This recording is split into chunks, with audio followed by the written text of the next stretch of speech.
Actually, it's a good job.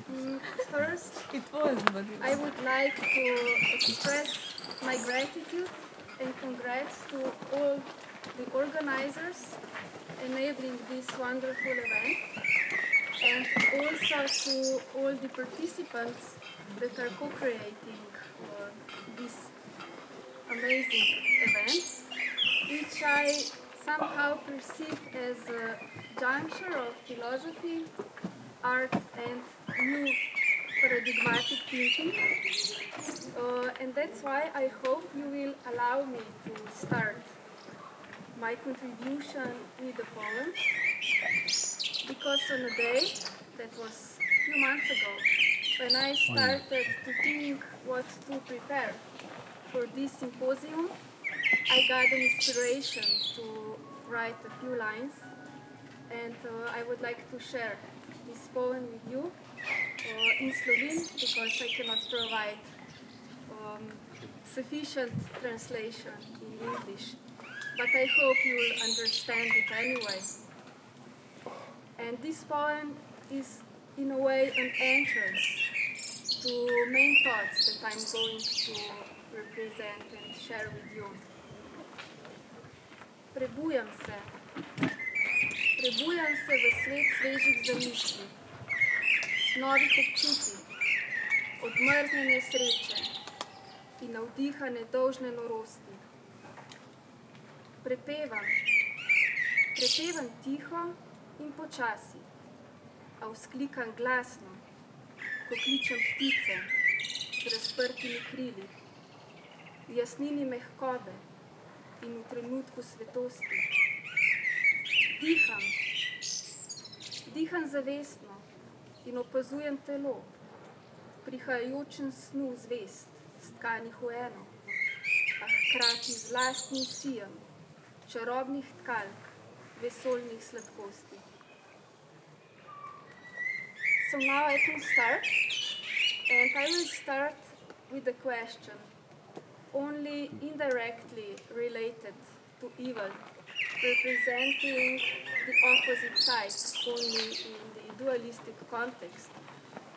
And this question is how to find good. What is good? I think that in this civilized, technologically driven society, we too often rely on words. We search for definitions. We are feverishly digging through writings, posts, books, in pursuit of something that is, as I believe, in its essence, indescribable. It is beyond thought or pre-thought. And it reveals itself through a palette of emotional states. But it does not reveal itself in a turbulent, wavy, or murky emotional pond we hold within, but rather in a calm, transparent mirror of its clear emotional surface. Okay, so let's take a few breaths. Let's open our hearts, and clarity will appear on the horizon. Usually it's not that simple. I think that for most of us it's not. Because sailing amidst the continuous, unstoppable torrent of thoughts and the untamed waves of emotional impulses, and to detach ourselves from such currents is the state of the enlightened being, which is in a way a distant ideal. Amidst the flood of daily challenges, it is a specter, almost a phantasm, that dissipates with the slightest whisper of thought, the smallest emotional response. And precisely because of these unpredictable and often destructive emotional impulses that are disrupting psychological stability, harmony of the soul, even weakening relationship between people, humankind. For as long as we can remember, people, society has been developing mechanisms to tempt these currents, to somehow limit these unpredictable states. And it has done so with the help of stories that gave meaning to our existence and take paths that keep those stormy clouds far on the horizon. Consider for the moment all the ancient stories of taboos, prohibitions, which are not merely bedtime tales, not dry soul rules, but are intertwined with fundamental feelings, sensations boiling in the unconscious, in the depths of our soul, or psyche if you prefer. Attached to the unconscious, to our instinctive, stories served as a compass for our actions. A moral sense akin to taste. It can be either sweet or bitter, as Jonathan Haidt put it. And when faced with something overly bitter, we spit it out without thinking. And in a way, this speaks of the dual nature of humanity, forged from emotions and coated with a thin layer of mind and reason. On the one hand, we perceive this nature as a blessing of our existence. We have become modeled after God's image, as it is often said. That is the observation and belief that thought and questioning of emotions, instincts, and the desire of understanding and mastery set us apart from related, let's say, animal, plant species. All the more so from those we perceive farther down the evolutionary tree. On the other hand, we bear, in a way, the painful mark of exile from paradise, from either a rapture from the blessed state of total surrender to natural flows and the absence of rational thought, which constantly seeks answers to why, how, and what. So, reason, it has been said, it's like a Prometheus gift. It has humanized us, brought us closer to the image of God, yet simultaneously chained us to a rock, left us to the mercy of the hungry birds. And this antagonism between blessing and punishment in human existence echoes in the Renaissance thought of philosopher Giovanni Pico della Mirandola. So the story goes, you probably know it, but I say it anyway. At the beginning of the creation, God distributed gifts and talents, giving one to each being. When it was humankind's turn, the bag of gifts was empty. And so God said that humans must choose their own gifts and use them to create their world. So humans have the ability, or rather destiny, to choose among countless divine gifts, which in modern scientific thought we might understand as the potential of the quantum field. And here lies the foundation of my reflection on free will and the choice of good. We as individuals are not only able, but we are compelled to choose our paths and simultaneously evaluate the rightfulness or appropriateness of our actions. But as I said before, we are doing this above the emotional volcano in our unconscious, which is like a magma simmering in the somatic branches of our bodies, rooted in the Earth's core. They are not rooted in a thin layer of rational conscious thought. And that's why this task of choosing our own paths is quite daunting, it's quite challenging. And this brings me back to stories, to the very first stories that gave meaning to humanity and our existence, and which we now categorize under the label of myths and mythological narratives. If we metaphorically trace the first steps of humanity upon exile from paradise, from Eden, which we might also describe as the initial moment of the embodiment of the divine soul into dense matter that points omnipresent consciousness, peeking only through the narrow slit of the five senses. These stories represent the initial layers of thought, words enveloping or weaving into the emotional fabric of the body.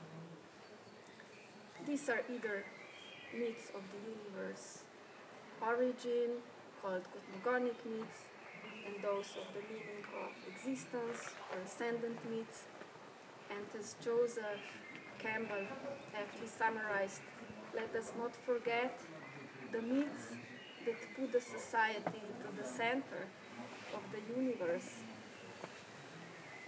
So if we look back into the past, these myths are tens of thousands, even hundreds of thousands years old, reflecting common motives of humanity as a whole.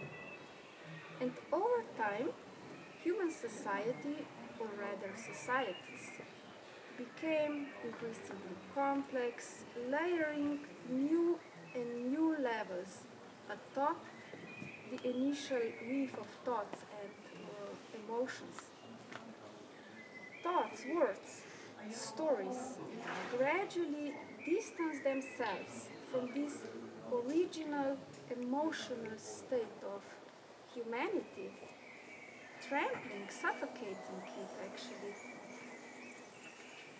They, in a way, move away from the true experience and yielded to more formalized experience. And what remained was the form, was the skeleton, divided from our heartbeats. So the stories became tools for manipulation, for those in power, for the consecrated storytellers, legitimizing our reality and experience. But we'll return to it a bit later.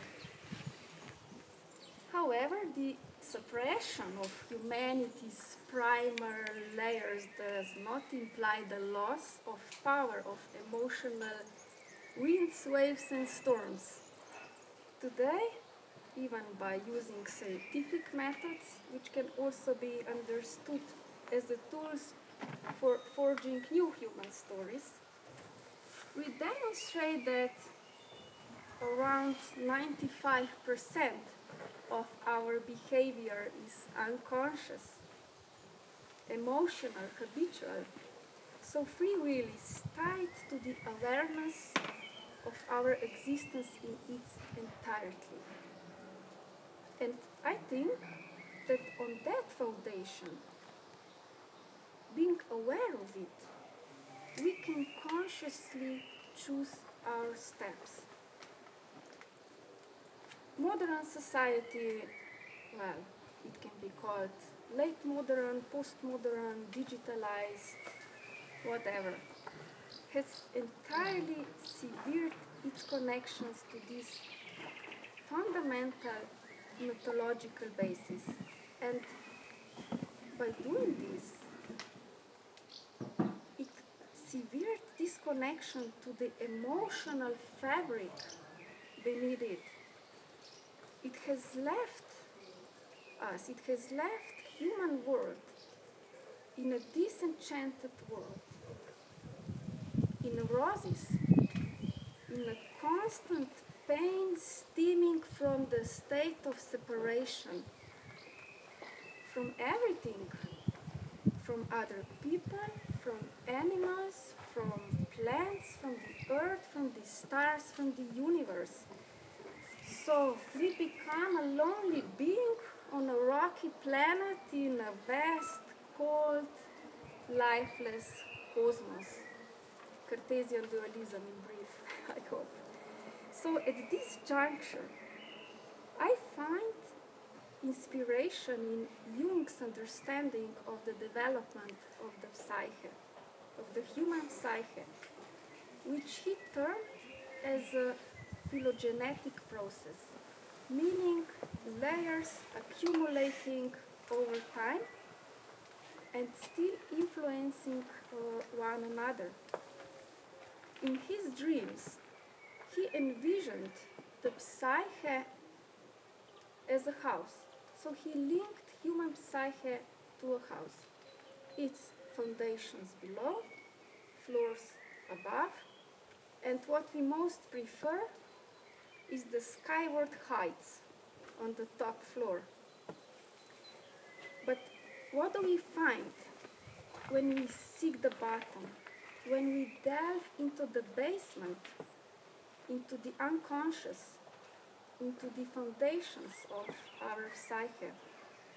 We find nature itself, Earth with a capital E.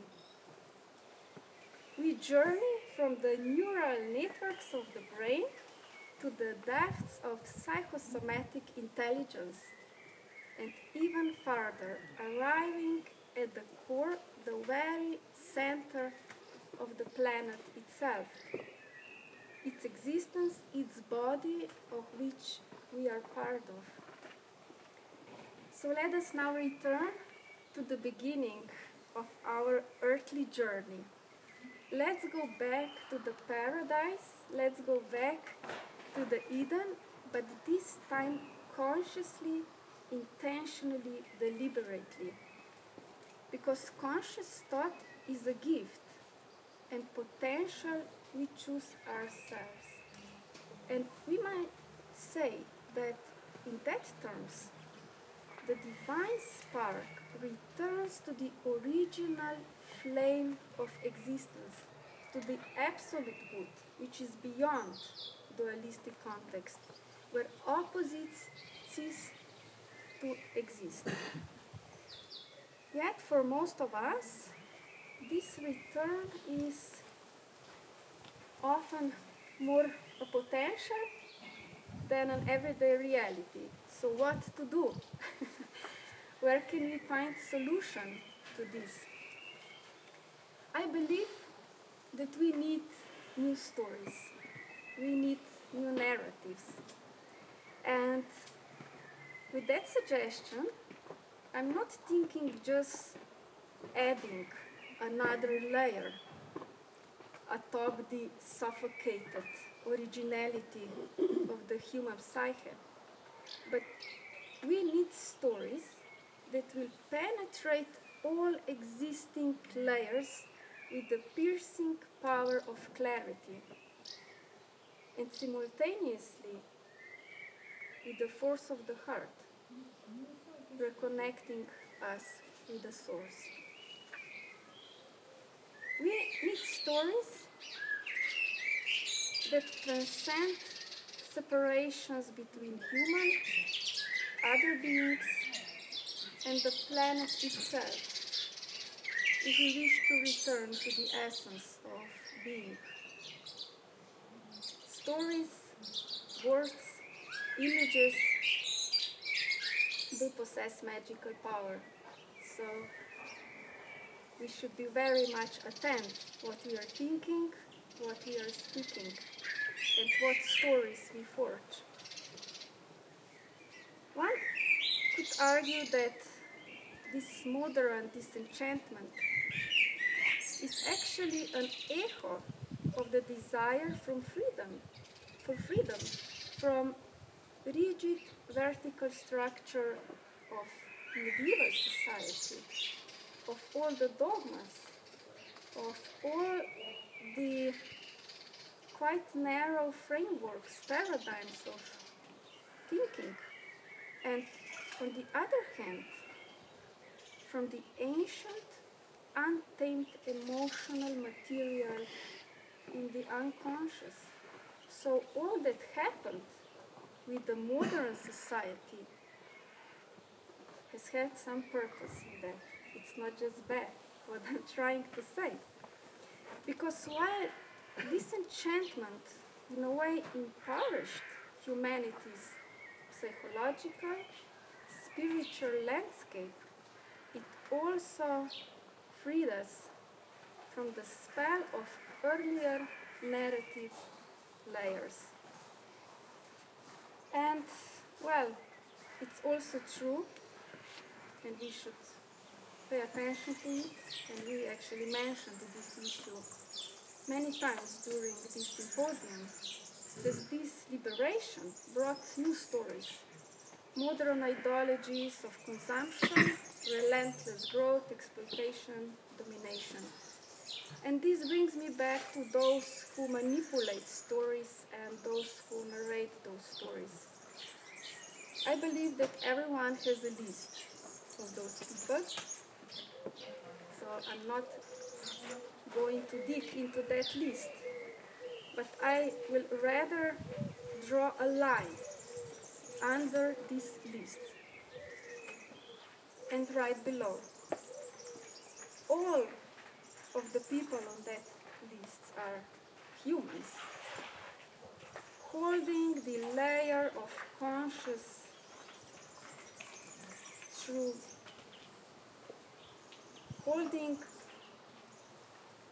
trying to exist under the turbulent waves of the unconscious. Disconnected from the source, their essence, and the absence of good, they act within the field of evil. So I think it's important that we develop a sort of compassion, although it might sound absurd to someone or it's a challenging task. But I like the Hannah Arendt's thought already expressed during this symposium that evil is often banal. We are all caught in this game of untamed emotions and trying to do something that makes sense. And this depends on our positions in the society, our backgrounds, our traumas, resources available to us. So, trapped in the system, yet part of the collective sleep. I think that's important. And in this pursuit to become awakened, to become conscious of what is going on beneath the, let's say, rational thought in this emotional pond, we should be aware of not being chained again by unconscious emotions which are nowadays captured by algorithms, enhanced by generative artificial intelligence, which still works in the heads of humans. So as I said, let's try to be compassionate And let us begin to narrate the story, to tell a new story, one that reconnects us to the source, back to the good, but this time consciously, not in the sense of primal, animistic way, which was mostly emotional response of fear or trying to make order out of chaos. But let us do this clearly, intentionally, and let us tell this story, each with our own words, our own creative potentials, and following actions. So, from my point of view, this is a story of planetary consciousness, of universal consciousness of which we are all part. We are the earth, I'm saying, and everything is part of it, everything is part of us. So let us shift the charge, the vibration of our presence, because change is a fundamental part of quantum reality, of the implicit order, or the causal reality, as Marko Pogacnik mentioned previously. And there we can choose potentials of the present, future, and bring them into being. I think that the path to become aware of this quantum causal dimension, it's not just a new trivial story, but I think in fact it's a new language. I'm happy that we already watched Marko Pogacnik's movie, because I think now it will be more understandable what I'm trying to convey here. As philosopher Ludwig Wittgenstein said, the limits of my word are the limits of my language. So the language defines the panorama of what is possible, what is imaginable, what can we consciously become aware of. So my daring suggestion is, let us weave a new language, free from the chains of humanity's past stories, those that hold us in this antagonism of the battle between good, evil, conscious, unconscious, heaven, earth. So when I'm suggesting let us develop new language, I want to add that I'm trying to develop it also myself. I'm doing this with all of my great friends, romancers, not just them, but all those that dare to broke the chains of paradigms that hold us within this narrow thinking. And I think this is language of love that can flow through multi-dimensional words, reaching into the hidden corners of our existence. And it is a language that can be equally, or it can be understood by a tree, an animal, elven people, angelic realms. Let us expand our imagination as a creative tool for creating our reality. And for the end, to wrap up this story a bit, I'm suggesting that this new language, this new story can forge a new myth. It can be aspirational myth, it can even become a political myth. leading to concrete actions, leading to concrete parties, like